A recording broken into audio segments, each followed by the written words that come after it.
Budget போட்டு செலவு பண்ணுறது. ஒரு ஓட்ட பக்கெட்டை வச்சுட்டு நீங்கள் அதில் எவ்வளோ தான் நீங்கள் நீரை சேமித்தாலும் கண்டிப்பாக அதை வந்துட்டு ஃபுல்லாகவே ஆகாது.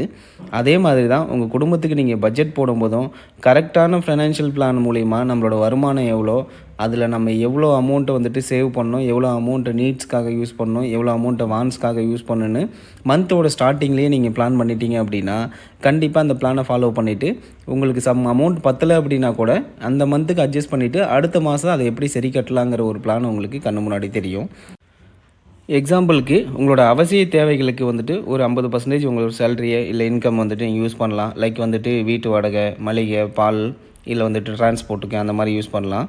அதே மாதிரி வெளியில் நம்மளோட ஆசைகளுக்கு, அதாவது வந்துட்டு வெளியில் போய் சாப்பிட்றது, இல்லை தியேட்டர் போகிறது, சினிமாவுக்கு போகிறது அப்படின்னு சொல்லிட்டு அதில் வந்துட்டு நீங்கள் ஒரு 20% மாதிரி பிளான் பண்ண முடியும். மீதி இருக்க 30% நீங்கள் கண்டிப்பாக வந்துட்டு உங்கள் பசங்களோட எஜுகேஷன், மேரேஜ், இல்லை எதிர்காலத்து உங்களோட ரிட்டையர்மெண்ட்டுக்காக சேவ் பண்ணி வைக்கலாம் அப்படின்னு பட்ஜெட் போட்டிங்க அப்படின்னா அது ரொம்பவே உங்களுக்கு யூஸ்ஃபுல்லாக இருக்கும்.